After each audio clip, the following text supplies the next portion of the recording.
Hello, my name is Bill Bergquist. I'm a member of the Global Psychology Task Force. And this presentation is getting at the heart of what we're about and kind of the name and spirit of our task force. This is about hope and action and the relationship between hope and action. And to make sense of all this, I want to start by taking us back to our life on the savannah in Africa, from which apparently we all emerged not that many years ago. On the savannah, which was mostly grassland at the time with a few trees, we had some enemies, lions, among other things. And the other important thing to realize is that we weren't very fast. And we were also not very strong. So those Tarzan movies where, Johnny Weissmuller or someone else is wrestling the lion and bringing it down, sadly, that's not very accurate. So we're not fast and we're not strong. So the traditional model, when we're threatened by a lion, we would either fight or flight or flee away. That doesn't work very well. So on the savannah, we were more likely to be like the rodents, little marmots and others. And what we do is not fight or flight, we would freeze in place, and hope that the lion either loses interest in us or just doesn't even see us. Now, what would occur if we were a rodent? Once we were frozen for a few seconds, we would shake it off because when we're frozen, we're all geared to either fight or flight, but instead we do nothing. We freeze, which means that all the adrenaline, everything is coursing through our bodies, but with no way to drain it off. So the shaking that little animals do is they're draining off the adrenaline. Now, the problem is we can very effectively imagine lions and tigers and bears and everything attacking us. Robert Sapolsky talks about this, is that human beings have the capacity to imagine. We don't have to be physically threatened to imagine these lions. And more importantly, or just as importantly, we don't shake it off after a few seconds. We're likely to imagine lions for a long period of time. We're likely to remain frozen for a long period of time. Now, today, we are faced with real lions. In this case, the lion is called the virus. And the virus doesn't go away. The virus does not lose interest in us. And so we are there with the potential of remaining frozen for a very long period of time. Now, what we know about being frozen is that it does great havoc to our body. This adrenaline, we're all set to fight or flight.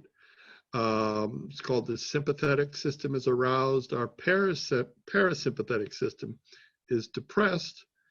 And that has to do with things like food and eating, and also it has to do with defecation. So we're scared to blah, blah, blah. In fact, we are actually scared and we want to avoid ourselves because we got it ready to fight or flight. But in fact, we're just freezing. Now, what also damages our mental health, not just our physical health, that is, when we're frozen, we are under profound stress. And it does havoc to our mind and our heart, as well as our body. So how do we deal with this about being frozen? And what we know from the work already going on about the virus around the world is that many people are frozen in place. They don't know what to do. They're frightened. The lion, in this case, a virus, feels like it's approaching from all around, and it's threatening them and their family, their friends, their economics, their own job, etc. This is where hope and action come to play. First of all, what we know from especially the work by a man named Martin Seligman is that hope is essential as a way to move toward action. If we're not hopeful about a positive outcome, or at least our control over the outcome, then we become helpless, become hopeless, and we're frozen. Now, if in fact we are hopeful, then we will take action. And when we take action, this is like fighting the lion or running away from the lion. We're immobilizing. And in mobilizing, essentially, we are taking care of the coursing sympathetic system. We are doing something about it. The two are completely interwoven, hope and action. Once again, if we're hopeful, then we take action. And we'll only take action if we have some sense of hope. Now, one other really important point is that we now know that the movement to action, the decision to take action, if you might want to call it willpower, involves a large number of properties, components within our brain. That is, when we decide to do something and begin to take action, our brain is lighting up all over the place. Apparently, the movement to action is a very complicated process that involves many functions in our brain and in, frankly, all over our body.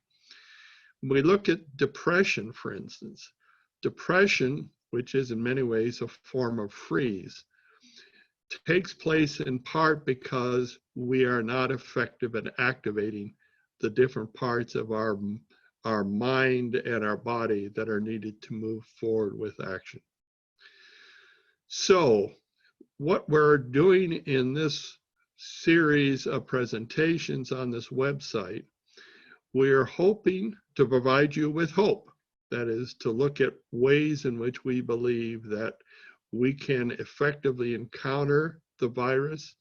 Also, we're presenting ideas about how this could create new ways in which we interact with members of our family, new ways we engage our community. We talk about a community of heart and what that's about.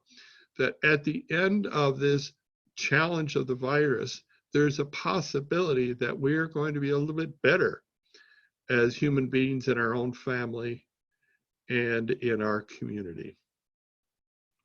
We also have a number of different resources with regard to action.